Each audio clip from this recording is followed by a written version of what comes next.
Hello दोस्तों, मेरा नाम है आदर्श केसरी और आप देख रहे हैं आदर्श केसरी यूट्यूब चैनल। दोस्तों, आज के अपने इस वीडियो लेक्चर में हम लोग तीसरे लेक्चर को देखेंगे। हम लोगों ने अपना 2 लेक्चर कंप्लीट किया। आप लोग प्लेलिस्ट में जाकर के वीडियो को एक्सेस कर सकते हैं और वहां से देख सकते हैं। हमने इलेक्ट्रिकल इंजीनियरिंग के पहले यूनिट डीसी सर्किट को देखा है, जिसमें हमने कई टॉपिक को कंप्लीट कर दिया। ओम सर्किट, एक्टिव पैसिव एलिमेंट क्या होता है, लीनियर नेटवर्क क्या होता है, वोल्टेज सोर्स क्या होता है। आज हम लोग अपने वीडियो में देखेंगे कि यूनिलेटरल और बाइलेटरल एलिमेंट क्या होता है और हम लोग किरचॉफ्स लॉ को देखेंगे। 2 टॉपिक आज के इस वीडियो में कंप्लीट करेंगे। सबसे पहला टॉपिक हम लोग स्टार्ट करेंगे कि यूनिलेटरल एलिमेंट क्या होता है। यूनिलेटरल एलिमेंट का मतलब आप लोग समझे कि नहीं। हम लोग डीसी सर्किट को पढ़ रहे हैं, डीसी नेटवर्क, डीसी सर्किट को हम लोग अपने इस लेक्चर में देख रहे हैं। तो आज मेरा तीसरा लेक्चर है और सबसे एक इंट्रोडक्शन की सबसे इंपॉर्टेंट बात क्या है। इंपॉर्टेंट बात यह है कि मैं सभी के कॉन्सेप्ट को तो आपके सामने क्लियर कर रहा हूं, लेकिन इसका जो पीडीएफ हैंड रिटन नोट्स है, जो इसका पीडीएफ हैंड रिटन नोट्स है, वो मेरे टेलीग्राम चैनल में आपको मिल जाएगा। तो प्लीज आप मेरे टेलीग्राम चैनल को ज्वाइन करिए और वहां से हमारे पीडीएफ को एक्सेस कर सकते हैं। अगर आप नए हैं तो इस चैनल को सब्सक्राइब कर बेल आइकन को प्रेस करिए। आपके सब्सक्राइब करने से हमारा बस एक सपना पूरा होता है कि हमें थोड़ी सी मोटिवेशन मिलती है आगे और वीडियो, अच्छे अच्छे वीडियो को बनाने के लिए। हमें भी मेहनत लगता है वीडियो बनाने के लिए, लेकिन प्लीज आप लोग मेरे चैनल को सब्सक्राइब करिए और टेलीग्राम चैनल को ज्वाइन करके वहां से हमारे वीडियो के इस पीडीएफ को एक्सेस कर सकते हैं, जिससे आपका कॉन्सेप्ट क्लियर हो जाएगा और आप अच्छे से अपने कॉन्सेप्ट को क्लियर कर सकते हैं। तो चलिए वीडियो को शुरू करते हैं। वीडियो को शुरू करते हैं तो हमारा पहला टॉपिक है, जो हमारा पहला टॉपिक है वो क्या है, यूनिलैटरल एलिमेंट। पहला क्या है, यूनिलैटरल एलिमेंट। यूनिलेटरल एलिमेंट क्या होता है हम लोग देखेंगे, उसके डेफिनेशन को देखेंगे, सर्किट को देखेंगे। लेकिन जो हैंड रिटन डेफिनेशन का नोट्स होगा वो आपको मेरे टेलीग्राम चैनल पे मिल जाएगा, आप वहां से डाउनलोड कर सकते हैं। तो यूनिलेटरल एलिमेंट ऐसा एलिमेंट होता है कि देखिए, those element in which the flow of current is in single direction is called unilateral element। ऐसा एलिमेंट जिसमें करंट का जो फ्लो होता है, ऐसा एलिमेंट जिसमें करंट का जो फ्लो होता है वो सिंगल डायरेक्शन में होता है। those element in which the flow of current is in single direction is called unilateral element, as like for example diode is a single unilateral element। Diode is a unilateral element. Semiconductor diode, हम लोग उसके अभी circuit को देखेंगे। तो unilateral element का definition clear हुआ कि नहीं। ऐसा एलिमेंट जिसमें करंट का flow, those element in which the flow of current is in single direction is called unilateral element. Is that clear. अगला एक और डेफिनेशन हम लोग इसमें जोड़ सकते हैं कि ऐसा element, those element whose property are changed, जिसकी प्रॉपर्टी चेंज हो जाती है कब, when we change the terminal, जब हम उसके टर्मिनल को चेंज करें। टर्मिनल का मतलब प्लस को माइनस कर दे या माइनस को प्लस कर दे। तो जब हम उसके टर्मिनल को चेंज कर देते हैं, अगर उसकी प्रॉपर्टी चेंज हो जाती है, तो ऐसे एलिमेंट को भी हम लोग यूनिलेटरल एलिमेंट बोलते हैं। यूनिलेटरल एलिमेंट कैसे होता है देखिए, जैसे ये एक हमारा डायोड हो गया, सेमीकंडक्टर डायोड हो गया, राइट। एक ये सेमीकंडक्टर डायोड हो गया और यहाँ पे एक बैटरी लगी हुई है। हम लोग जानते हैं कि इस सेक्शन को प्लस बोलते हैं, इसे माइनस बोलते हैं, बड़ी वाली लाइन को प्लस बोलते हैं, इसे माइनस बोलते हैं। I think you have to clear it. तो यहाँ से मान लेते हैं कि करंट फ्लो हो रहा है आई। तो ये करंट फ्लो, यहाँ से करंट फ्लो आई हो रहा है। ये एक डायोड लगा हुआ है और ये एक वोल्टेज सोर्स लगा हुआ है। तो ये एक वोल्टेज सोर्स, ये एक यूनिलेटरल एलिमेंट हो गया। ये कि यूनिलेटरल एलिमेंट हो गया, राइट। तो यूनिलेटरल एलिमेंट, एक ही दिशा में करंट का फ्लो हो रहा है, दोनों दिशा में करंट का फ्लो, या तो करंट का फ्लो ऐसे हो जाएगा, या तो करंट का फ्लो ऐसे हो जाएगा, या तो करंट का फ्लो यहाँ से ऐसे हो जाएगा। तो एक ही दिशा में करंट का फ्लो हो रहा है, तो ऐसे एलिमेंट, ऐसे सर्किट को यूनिलेटरल एलिमेंट बोलते हैं। अब दूसरा डेफिनेशन देखें कि अगर हम इसके टर्मिनल को चेंज कर देते हैं, ऑब्वियस सी बात है कि हम इसके टर्मिनल को चेंज कर दें, इसको माइनस इसको प्लस कर दें, तो करंट का फ्लो इस डायरेक्शन में हो जाएगा। तो इस सर्किट की, इस एलिमेंट की प्रॉपर्टी भी चेंज हो जाएगी। तो ऐसा एलिमेंट जिसके टर्मिनल को चेंज करने से उसकी प्रॉपर्टी भी चेंज हो जाती है, ऐसे एलिमेंट को हम लोग यूनिलेटरल एलिमेंट बोलते हैं। I think is that clear. अब दूसरा दूसरा टॉपिक क्या है, दूसरा टॉपिक जो है हमारा वो बाइलेटरल एलिमेंट। दूसरा टॉपिक जो है बाइलेटरल एलिमेंट। बाइलेटरल एलिमेंट क्या होता है उसको देखते हैं। तो ऑब्वियस सी बात है, बाई का मतलब दो। बाई का मतलब क्या हो गया, बाई का मतलब हो गया दो। तो काम वाली बाई नहीं, बाई का मतलब हो गया दो। दो का मतलब क्या होता है कि जो दोनों डायरेक्शन में फ्लो हो। Those element in which the flow of current in both direction are called bilateral element. ऐसा एलिमेंट जिसमें बोथ डायरेक्शन में करंट का फ्लो हो। those element in which the flow of current in both direction is called bilateral element, या दूसरे शब्दों में कह सकते हैं कि those element whose property are not change when we change the terminal, ऐसा एलिमेंट जिसकी प्रॉपर्टी चेंज नहीं होती है टर्मिनल के चेंज करने पे। जैसे ये हमारा सर्किट है, तो अगर हम इसकी प्रॉपर्टी इसके टर्मिनल को चेंज करें, यहाँ प्लस करें माइनस करें, या यहाँ माइनस करें यहाँ प्लस करें, तो अगर हम इसकी प्रॉपर्टी इसके टर्मिनल को चेंज करें लेकिन फिर भी इसके सर्किट में किसी भी प्रकार का कोई परिवर्तन ना हो, किसी भी प्रकार का कोई चेंजिंग ना हो, तो ऐसे एलिमेंट को हम लोग बाइलेटरल एलिमेंट कहते हैं। Those element in which the flow of current is in both direction are called bilateral element. तो यूनिलेटरल एलिमेंट क्या होता है, बाइलेटरल एलिमेंट क्या होता है, मैं आशा करता हूँ कि आप लोगों को समझ में आ गया होगा। अब हम लोग अपने सेपरेट टॉपिक पे चलते हैं, किरचॉफ्स लॉ। किरचॉफ्स लॉ क्या होता है? जो किरचॉफ्स लॉ होता है हम लोग उसको देखेंगे आज। Kirchhoff's law we have it has to type. सब लोग आप जानते हैं कि किरचॉफ्स लॉ दो प्रकार का होता है, पहला केवीएल और दूसरा जो होता है वो केसीएल होता है। केवीएल होता है और केसीएल होता है, ये किरचॉफ्स लॉ हो गया। किरचॉफ्स लॉ दो होता है, केवीएल और केसीएल। तो हम लोग देखेंगे कि इस यूनिट में किरचॉफ्स लॉ को कैसे डिस्कशन करेंगे। तो सबसे पहले हम लोग उठाएंगे केवीएल को, उसके बाद उठाएंगे केसीएल को। तो केवीएल का फुल फॉर्म हम लोग जानते हैं, आप भी जानते होंगे, क्या, किरचॉफ्स वोल्टेज लॉ। हम लोग यहाँ लिख देते हैं वोल्टेज, किरचॉफ्स वोल्टेज एल से लॉ हो गया। तो किरचॉफ्स वोल्टेज लॉ का मतलब क्या होता है हम देखेंगे। मैथमेटिकली अगर बात करें तो इसके जो सभी ब्रांचेज का जो सम होता है वो जीरो के बराबर होता है। सभी ब्रांचेस का जो सम होता है summation v equals to zero अगर है, तो ऐसे इक्वेशन को हम लोग क्या बोलते हैं, ऐसे इक्वेशन को किरचॉफ्स लॉ बोलते हैं। अगर इसके डेफिनेशन की बात करें जो एग्जाम में लिखना होगा वो क्या होगा, according to KVL the algebraic sum of all the voltage, the algebraic sum of all the branch voltage in on the all the branch voltage in a closed mesh is always equals to zero. सभी branch के जो voltage का सम होता है किसी भी close mesh में, वो क्या होता है, वोल्टेज का सम जीरो होता है। एग्जाम से बात आया, एमसीक्यू एग्जाम एकेटीयू में होने वाला है इवन सेमेस्टर के लिए, तो मैं उसके लिए भी अपने क्वेश्चंस को एमसीक्यू पीडीएफ फॉर्मेट में तैयार कर रहा हूं और मैं आप लोगों के साथ उसे शेयर भी करूंगा। तो आप लोग मेरे चैनल को सब्सक्राइब करिए और हमसे जुड़िए, और हम एमसीक्यू वीडियो को आप लोगों को प्रोवाइड करेंगे। एमसीक्यू क्वेश्चंस मैं बना रहा हूं हर टॉपिक वाइज, और आप लोगों को जरूर डिस्प्ले होगा, आप लोगों को जरूर जरूर प्रोवाइड किया जाएगा। तो सबसे पहले केवीएल, केवीएल का मतलब समझ में आया कि नहीं। केवीएल क्या होता है कि अकॉर्डिंग टू केवीएल, केवीएल के अनुसार the algebraic sum of all the branch voltage in a close mesh is equals to zero हो जाएगा। तो समेसन वी या वोल्टेज की जो वैल्यू होगी वो जीरो होगी। अब इसे क्वेश्चन से समझते हैं। मेश और लूप दो प्रकार होता है। मेश का मतलब क्या होता है, जैसे मान लेते हैं कि कोई सर्किट एक है, जैसे ये क्या है, कोई सर्किट एक हम बना लेते हैं, ये रेजिस्टेंस यहाँ पे एक लगा हुआ है, यहाँ पे भी एक रेजिस्टेंस लगा हुआ है, यहाँ पे एक वोल्टेज लगा हुआ है, ये वोल्टेज हो गया, यहाँ पे एक रेजिस्टेंस लगा, यहाँ पे एक वोल्टेज लगा हुआ है। तो ये एक सर्किट हो गई। Is that clear, I think you know. तो ये एक सर्किट हो गया। अब हम देखते हैं कि इसमें कैसे जानेंगे कि केवीएल को अप्लाई करना है, कहाँ अप्लाई करना है, क्या करना है।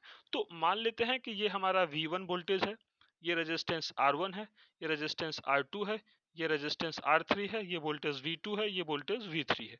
ओके, तो ये हमारा एक सर्किट कंप्लीट हो गया। अब इसमें हमको केवीएल अप्लाई करना है। केवीएल का परिभाषा क्या कहता है कि जितने भी ब्रांच होंगे उनके वोल्टेज का जो सम होगा किसी भी क्लोज मेश में, वो समेशन क्या होगा, जो उसका वोल्टेज होगा वो जीरो होगा। अब मेश क्या होता है देखते हैं। मेश का मतलब होता है कि जितने क्लोज पार्ट होंगे, ये एक क्लोज पार्ट हो गया फर्स्ट, ये दूसरा क्लोज पार्ट हो गया, ये क्या हो गया, फर्स्ट क्लोज पार्ट, ये सेकंड क्लोज पार्ट, ये फर्स्ट क्लोज पार्ट है, ये सेकंड। तो हम इसे पहला मेश बोलेंगे, इसे हम पहला मेश बोलेंगे, और इसे दूसरा मेश बोलेंगे।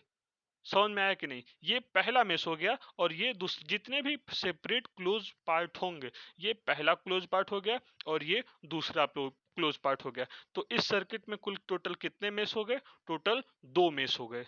नोड होता है एक नोडल एनालिसिस, एक मेश एनालिसिस। हम लोग केवीएल को केवीएल को इसमें मेश एनालिसिस भी बोल सकते हैं। एग्जाम में आप लोगों को मेश एनालिसिस फॉर्मेट में भी आ सकता है क्वेश्चन सॉल्व करने के लिए। तो हम लोग आशा करते हैं कि आपको ये समझ में आया होगा कि मेश एनालिसिस क्या होता है, मेश की पहचान कैसे करते हैं। तो जितने भी number of possible close part होंगे उसको हम लोग मेश बोलेंगे। तो इस सर्किट में टोटल कितने मेश हैं? इस सर्किट में टोटल 2 मेश हैं, आप लोगों को दिखा। तो इसमें अब हमको केवीएल अप्लाई करना है। तो एक न्यूमेरिकल से हम लोग समझते हैं, इसी सर्किट के एक न्यूमेरिकल को देखेंगे। जैसे मान लेते हैं कि ये हमारा, सॉरी हम इसे इरेज कर देते हैं क्योंकि ये थोड़ा सा सिस्टमेटिक नहीं बन पाया। हाँ, तो देखिए जैसे मान लेते हैं कि ये हमारा एक वोल्टेज सोर्स हो गया और यहाँ पे एक रेजिस्टेंस लगा हुआ है, एक यहाँ पे भी रेजिस्टेंस लगा हुआ है और उसके बाद एक यहाँ पे भी रेजिस्टेंस। कुछ इस प्रकार से है। यहाँ पे ये वोल्टेज मान लेते हैं, ये वोल्टेज है। अब मान लेते हैं कि ये 10 वोल्ट का वोल्टेज है, ये 2 ओम का रेजिस्टेंस है, एक वोल्टेज हम यहाँ और लगा देते हैं और ये 6 वोल्टेज का वोल्ट है और इसमें 6 ओम का रेजिस्टेंस भी लगा हुआ है और ये 3 ओम का रेजिस्टेंस है और ये 2 वोल्टेज, ये 2 और ये 2 वोल्टेज का क्या है, बैटरी है। यहाँ पे ये 2 वोल्टेज की बैटरी है। अब हमको इसमें केवीएल अप्लाई करना है। अब हमको इसमें क्या करना है, इसमें हमको केवीएल अप्लाई करना है। तो कैसे अप्लाई करेंगे? तो इसमें सबसे पहला देखेंगे कि कितने मेश हैं। तो इसमें नंबर ऑफ मेश कितने हैं? नंबर ऑफ मेश इसमें 2 हैं। तो सबसे पहले एक केवीएल हम इसमें अप्लाई करेंगे और दूसरा केवीएल इसमें अप्लाई करेंगे। इसका करंट हम I1 मान लेंगे, इसका करंट I2 मान लेंगे। तो 2 मेश हो गए। तो अर्थात हम लोग केवीएल जानते हैं कि सभी ब्रांच का वोल्टेज का जो सम होता है वो 0 होगा। तो 2 मेश हो गया, 2 मेश में इसका वोल्टेज हम निकालेंगे। तो हम देखते हैं केवीएल कैसे अप्लाई करते हैं। तो सबसे पहले जो जिस करंट का डायरेक्शन जिधर है, ये प्लस है, ये माइनस, हम इधर से चलना प्रारंभ किए। तो जो आई करंट यहाँ से चला, ये करंट यहाँ पे गया, तो ये इसके डायरेक्शन में है, इस वोल्टेज के डायरेक्शन में ये करंट का डायरेक्शन है। तो यहाँ पे ये क्या हो जाएगा, प्लस। तो वोल्टेज को हमेशा हम प्लस से लिखेंगे। तो पहला इक्वेशन जो हमारा बनेगा वो क्या बनेगा, ये यहाँ पे 2 ओम का रेजिस्टेंस लगा हुआ है। तो यहाँ पे पहला जो इक्वेशन बनेगा 10 वोल्ट की बैटरी हो गई। माइनस रेजिस्टेंस कुछ भी होता है तो सॉल्व करते वक्त हम लोग पहले उसका चिन्ह क्या लेते हैं, ये प्लस हो गया, ये माइनस, तो जहां से निकलेगा वहां से माइनस साइन ले लेंगे। -2I1 क्योंकि करंट I1 है, रेजिस्टेंस 2 है। अब फिर उसके बाद वोल्टेज आ गया। तो वोल्टेज हमारा माइनस, क्योंकि माइनस से ये कट निकल रहा है, तो -6 वोल्ट का वोल्टेज हो गया। उसके बाद फिर रेजिस्टेंस है तो माइनस। अब यहाँ पे ये जो रेजिस्टेंस है दोनों में इसमें काम कर रहा है। ये जो रेजिस्टेंस है मेरे भाई वो दोनों में इसमें काम कर रहा है। तो इसलिए -6 और उसके बाद दोनों करंट हम लिखेंगे I1 माइनस I2 बराबर 0। I1 माइनस I2 बराबर 0, ये हमारा पहला इक्वेशन हो गया। अब I1 I2 क्यों लिखे, क्योंकि हम पहले में इसमें केवीएल अप्लाई किए थे, तो इसलिए हम पहले I1 को लिखेंगे फिर उसके बाद I2 को अप्लाई करेंगे। तो हम लोग सेकंड स्लाइड में देखते हैं। तो हमारा जो इक्वेशन बना वो क्या बना, 10 minus 2I1, is that clear. उसके बाद -6 I1 minus I2 equals to 0। This is equation first. ये इक्वेशन फर्स्ट हो गया। अब इसी प्रकार से हम लोग दूसरे में भी I2 केवीएल अप्लाई करेंगे। तो ये दूसरे का करंट जो है I2 है, तो यहाँ से क्या हो जाएगा, दूसरे का करंट हमारा क्या है, I2 है। तो ये पहला इक्वेशन बना।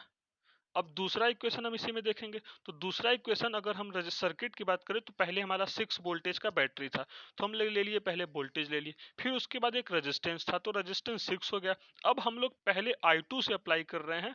I2 में हम लोग केवीएल अप्लाई किए थे तो I2 माइनस I1 हो जाएगा, I2 माइनस I1 हो जाएगा दूसरा। अब उसके बाद 3 ओम का रेजिस्टेंस था तो थ्री आई टू हो गया। अब उसके बाद वोल्टेज था हमारा, वोल्टेज कितने का था, 2 का था, तो voltage 2 equals to 0। This is equation number second. अब हम लोग साइंटिफिक कैलकुलेटर से डायरेक्ट इस इक्वेशन की I1 और I2 की वैल्यू को फाइंड कर सकते हैं, लेकिन हम यहाँ पे आप लोगों को दिखाएंगे। तो जब हम लोग पहले इक्वेशन को सॉल्व करेंगे, आप लोग हमारे टेलीग्राम चैनल पे वहां देख सकते हैं, बाकायदे आपको format PDF format hand written notes मिल जाएगा। 8I1 माइनस 6I2 की वैल्यू 4 के इक्वल हो गई। और जो दूसरा इक्वेशन हमने सॉल्व किया वो आ गया -6I1 प्लस 9I2 की value 4। This is equation first and this is equation 2, कुछ भी मान सकते हैं। अब यहाँ से हमको I1 और I2 की वैल्यू सॉल्व करनी है। I1 और I2 की वैल्यू जब हमने सॉल्व किया तो यहाँ पे क्या आया, I1 की वैल्यू वैसे तो साइंटिफिक कैलकुलेटर से आप सॉल्व कर सकते हैं, लेकिन साइंटिफिक कैलकुलेटर आपके पास नहीं है। तो जैसे यहाँ पे देखिए 8 लिखा हुआ है, यहाँ पे 6 लिखा हुआ है, तो हमें इन दोनों को सबसे पहले बराबर करना होगा। तो बराबर करने के लिए हम इसमें 6 से मल्टीप्लाई कर सकते हैं और इसमें 8 से मल्टीप्लाई कर सकते हैं। तो ये दोनों को जब मल्टीप्लाई करेंगे तो ये आपस में 8 जा 48 और 8 6 जा 48 दोनों आपस में बराबर हो जाएगा। साइन अपोजिट का है तो ये कैंसिल हो जाएगा। तो जब हम लोग इसे सॉल्व करेंगे तो जो I1 की वैल्यू आएगी 1.667 एम्पियर, 1.667 एम्पियर, और जो I2 की वैल्यू आएगी, वो 1.55 एम्पियर आएगी। 1.55 एम्पियर। एम्पियर क्यों? क्योंकि करंट की जो यूनिट होती है वो एम्पियर होती है। तो इतना क्वेश्चन ये अभी हम लोगों ने किसी एक सर्किट में केवीएल को अप्लाई किया और उसके बाद क्वेश्चन को सॉल्व किया, और उसके बाद इसका I1 और I2 सेपरेट वैल्यू आ गई। मैं आशा करता हूं कि आप लोगों को ये समझ में आया होगा। अब किरचॉफ्स लॉ के दूसरे पार्ट को हम लोग देखेंगे। दूसरा पार्ट क्या कहता है? KCL, अर्थात करंट, किरचॉफ्स करंट लॉ। तो अब मेश और लूप समझे, हम लोग समझ गए क्या होता है मेश और लूप। एक बार फिर से देख लेते हैं कि थोड़ा आप लोगों को कंफ्यूजन ना हो। मेश का मतलब होता है कि जितने possible number of close part हैं, क्लोज पार्ट, जितने possible number of close part हैं उन्हें हम लोग मेश कहते हैं। तो ये पॉसिबिलिटी यहाँ पे दो क्लोज लूप की बन रही है, लेकिन ये मेश हो गया। लेकिन जो लूप होता है वो उसमें पॉसिबल न होकर के maximum number of close part होता है। तो maximum number of close part में ये 1 हो गया, ये 2 हो गया, और तीसरा आप लोग सोचिए कहाँ बन सकता है। 1 मिनट का टाइम सोचिए, ये 1 हो गया, ये 2 हो गया, तीसरा क्या है? तीसरा ये पूरा एक लूप बन गया। तो ये क्या हो गया? ये तीसरा हो गया। तो loop always greater than mesh. जो लूप होता है, हम लोग कह सकते हैं कि loop always greater than mesh, क्योंकि जो लूप होता है वो maximum number of close part होता है, और जो मेश होता है वो क्या होता है? जो मेश होता है वो मिनिमम या फिर possible number of close loop बोल सकते हैं हम। तो हमारा ये केवीएल क्लियर हो गया। अब हम लोग देखेंगे केसीएल क्या होता है। तो केसीएल का मतलब होता है Kirchhoff's current law. Kirchhoff's current law कहता है कि according to Kirchhoff's current law, sum of incoming, हम कोई पॉइंट सोर्स ले लेते हैं और यहाँ से जितने करंट जाएगी, जितनी करंट इनकमिंग होगी, और उसके बाद यहाँ इस पॉइंट से जितनी करंट बाहर निकलेगी, मान लेते हैं कि I1, I2, I3, इस पॉइंट पे 3 करंट इंसिडेंट हुआ, I1, I2, I3, और निकला कितना करंट? I4, I5, I6। ये 3 करंट आउटपुट हुआ और ये 3 करंट इंसिडेंट हुआ। तो जो केसीएल कहता है वो कहता है कि जो हमारा इनकमिंग करंट है उसका जो सम होगा, उसका जो अलजेब्रिक सम होगा, वो आउट गोइंग करंट के इक्वल होगा। I4, I5 एंड I6 ये क्या होगा? इसके इक्वल होगा। I1, I2, I3 incoming current हमारा था, और ये जो है आउट गोइंग करंट है। According to Kirchhoff's current law कहता है कि sum of incoming current is equals to the sum of outgoing current. It is also called the Kirchhoff's current law. इसे हम लोग किरचॉफ्स करंट लॉ को nodal analysis भी बोलते हैं। ये बात इंपॉर्टेंट है। केवीएल, जो के वीएल होता है उसे हम मेश एनालिसिस भी बोलते हैं, और जो केसीएल होता है उसे नोडल एनालिसिस भी बोला जाता है। केसीएल और केवीएल क्लियर हो गया। केसीएल क्या था हम देख लिए, सभी वोल्टेज का, ब्रांच वोल्टेज का सम 0 होता है, और जो केसीएल, ये केवीएल है, और जो केसीएल होता है वो outgoing current equals to incoming current होता है, अलजेब्रिक सम। अब इसके कुछ न्यूमेरिकल हम लोग देखेंगे अपने अगले वीडियो में। तब तक के लिए thank you so much for watching my video. अगर आप चैनल पर नए हैं तो प्लीज आप इस चैनल को सब्सक्राइब करिए, बेल आइकन को जरूर प्रेस करिएगा। Thank you so much for all.